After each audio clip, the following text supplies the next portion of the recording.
Kasih karunia dan damai sejahtera dari Allah Bapa dan dari anaknya Tuhan Yesus Kristus menyertai kamu sekalian. Amin.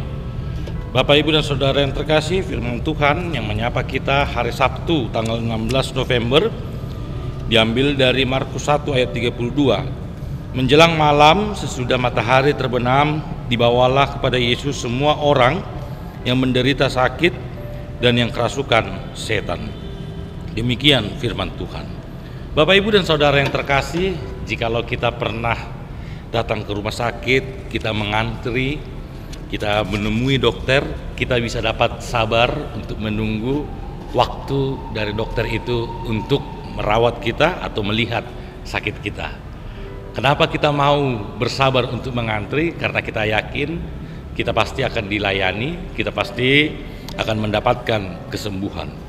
Jikalau kita melihat perikop ini, banyak orang yang membutuhkan juga pelawatan dari Tuhan kita Yesus. Banyak orang yang mengantri untuk berjumpa dengan Yesus. Tetapi kita melihat ketika matahari sudah terbenam, barulah murid-muridnya membawa orang yang membutuhkan itu kepada Yesus.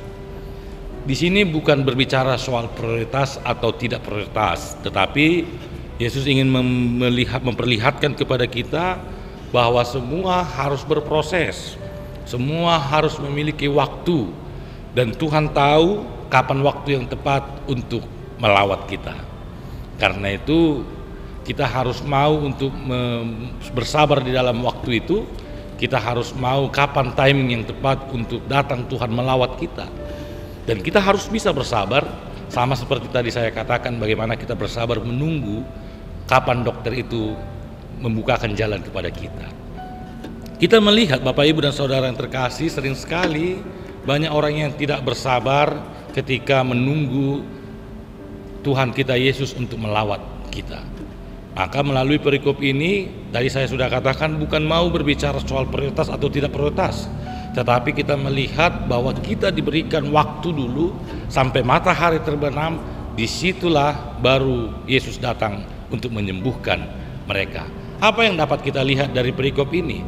Selain kita dapat harus melihat bahwa waktu Tuhan itu adalah waktu yang terbaik, bukan waktu kita. Artinya sering sekali kegagalan kita memahami akan berkat Tuhan, akan penyertaan Tuhan, akan penyembuhan dari Tuhan ketika kita memaksakan waktu itu adalah sesuai pikiran kita.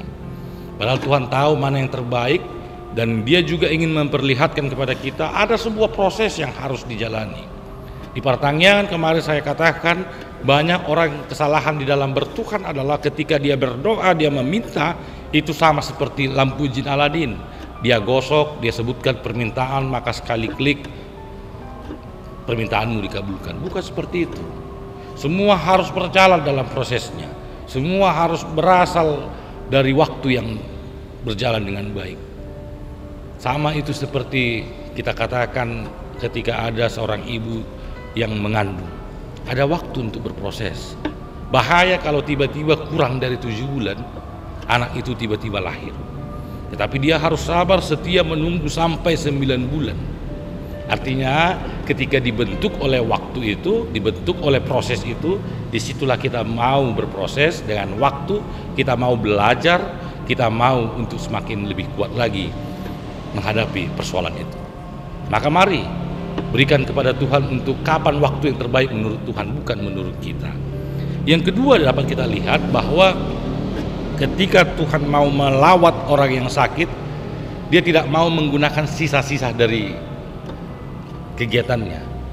Dia tidak mau berfokus melakukan yang sana, melakukan yang sini, tidak. Tetapi ketika dia ingin melawat, ketika dia ingin memberkati orang itu, ketika ingin menyembuhkan, dia membutuhkan waktu yang terbaik untuk orang yang membutuhkan itu. Artinya dia berfokus ketika melakukan sesuatu. Ini juga mengajarkan kepada kita, jangan pernah menduakan hati dan pikiran kita ketika kita melakukan sesuatu. Ketika kita datang ke gereja, datanglah ke gereja. Ketika kita sedang bekerja, bekerja. Ketika kita sedang apapun yang kita lakukan, kita melihat bahwa berfokuslah seperti Tuhan yang berfokus. Ada waktu yang terbaik yang dia lakukan ketika matahari sudah terbenam. Di situ dia hanya datang untuk menyembuhkan saja. Jadi dia tidak mengajar sambil menyembuhkan, dia tidak memberikan makan lalu menyembuhkan, tidak. Tetapi dia mengajar, mengajar. Dia menyembuhkan, dia menyembuhkan. Dia memberikan makan 5.000 orang, dia memberikan makan 5.000 orang. Tidak diceritakan ketika dia memberikan makan 5.000 orang, habis itu langsung memberikan mukjizat, tidak.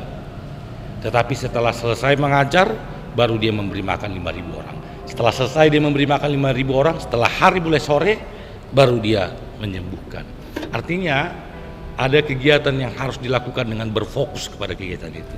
Ini juga mengajarkan kepada kita, jika waktu kita adalah untuk bertuhan, maka waktu kita sepenuhnya adalah untuk berfokus pada itu. Maka dua hal ini mengajarkan kita pada hari ini, mari kita hidup di dalam fokus kita kepada Tuhan. Amin. Kita berdoa. Terima kasih Tuhan, kami telah mendengarkan firman-Mu. Ajar kami agar kami dapat menjalankan firman-Mu bukan hanya sebagai pendengar, tetapi kami dapat menjalankan itu di dalam kehidupan kami. Berkati perjalanan kehidupan kami agar kami semakin berfokus kepada-Mu, agar kami sabar akan waktu yang Engkau berikan kepada kami. Inilah doa kami, di dalam nama anak-Mu Tuhan Yesus Kristus kami berdoa dan mengucap syukur. Amin. Selamat beraktivitas Bapak Ibu, Tuhan Yesus memberkati.